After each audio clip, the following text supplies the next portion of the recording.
Well, hello everybody and welcome to Jeff's Baking Blog.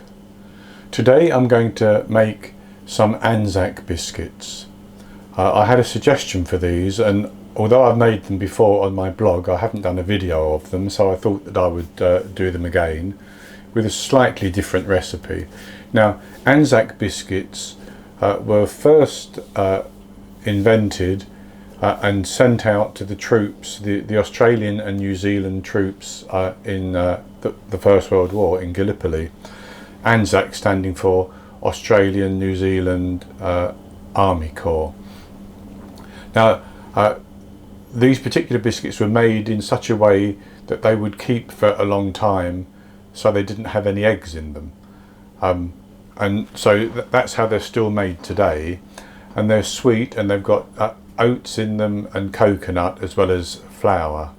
So for the ingredients I have, I should say they can be crunchy or they can be chewy depending on how long you bake them for. I'll explain that later. And the ingredients are 90 grams of rolled oats, which is 1 cup, 70 grams of desiccated coconut, 1 cup. Unsweetened is best because we've got sugar going in. 125 grams of plain flour, that's 1 cup. 200 grams of sugar, which is 1 cup. I have seen some recipes with less sugar. 112 grams, half a cup of unsalted butter. 2 tablespoons, 40 grams of golden syrup. You could use corn syrup, but there's a slightly different flavour. And 3/4 of a teaspoon of baking soda. Now the first thing we need to do is to melt the butter and the golden syrup. So I'm going to do that.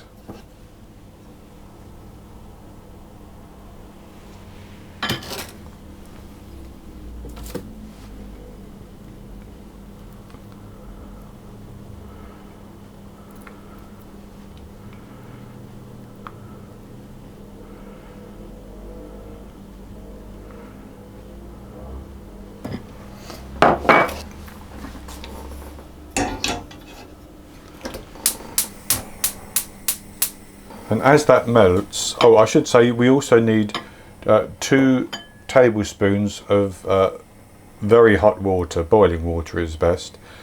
So while the butter and the golden syrup melt, I'm going to put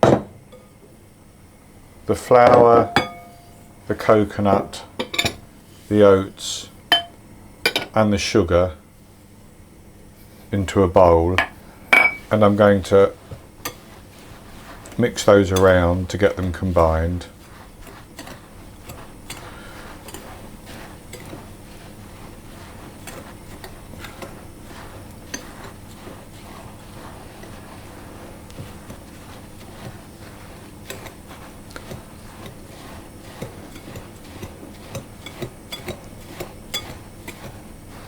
So with our butter melted, I'm actually going to put 2 tablespoons of boiling water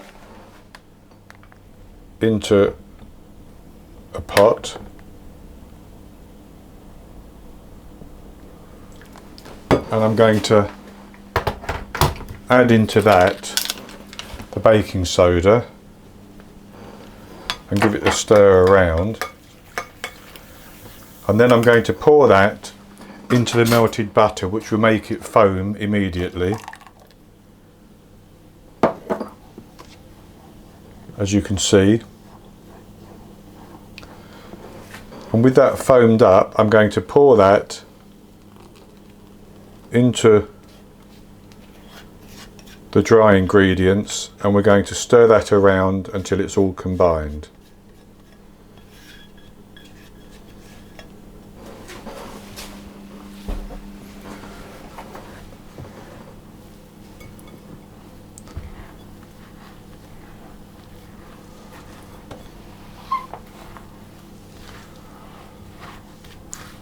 I have my oven preheating at 180 Celsius, that's 160 Celsius with a fan, 350 Fahrenheit, and I have lined 2 baking trays with parchment paper, ready for the cookies. So with our mixture mixed, I'm actually going to weigh these, but you don't need to weigh them if you don't want to. And I want to get about 28 grams of the mixture each time.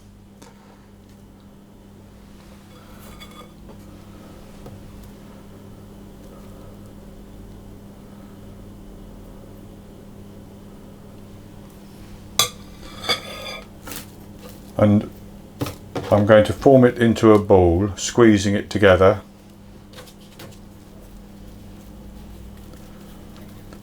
And place it on the parchment paper, leaving a good space in between each one because they will spread as they bake.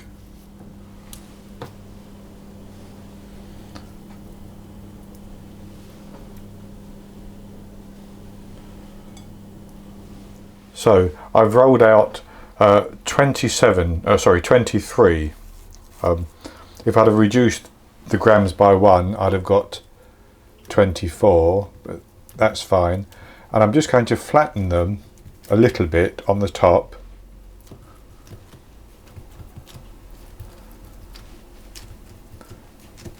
And then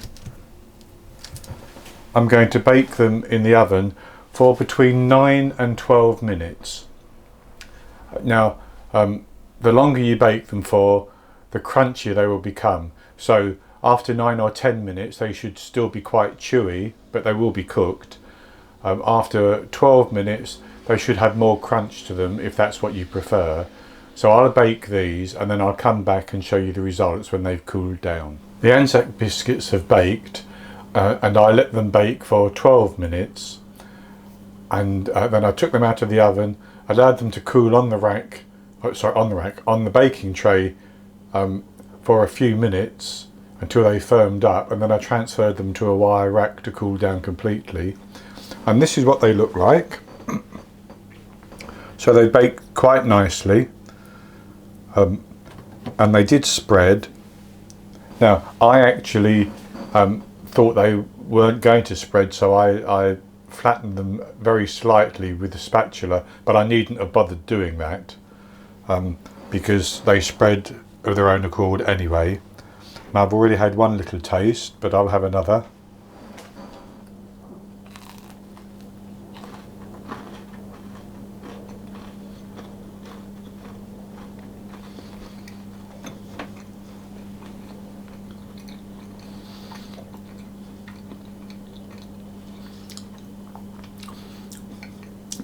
That's very, very good. You get the texture of the oats, and they're crunchy on the outside, these ones, and just a bit chewy in the centre. And you can taste the coconut, and of course you can taste the golden syrup, which I love anyway. So this is a very, very simple recipe. It doesn't take much time at all to make, and the result is a very tasty biscuit. So I think maybe this is one that I ought to save so that I can eat them while I'm watching Australia in the World Cup in a few days' time. But I'll be back with another recipe very soon. So if you've enjoyed this one, please give me the thumbs up below the video and click to subscribe to my YouTube channel. In the top right hand corner of the screen there will be an eye that you can click on, which will take you to the recipe, and I'll put a link to it below the video as well. And I'll see you again with another recipe in the very near future. So until then, happy baking.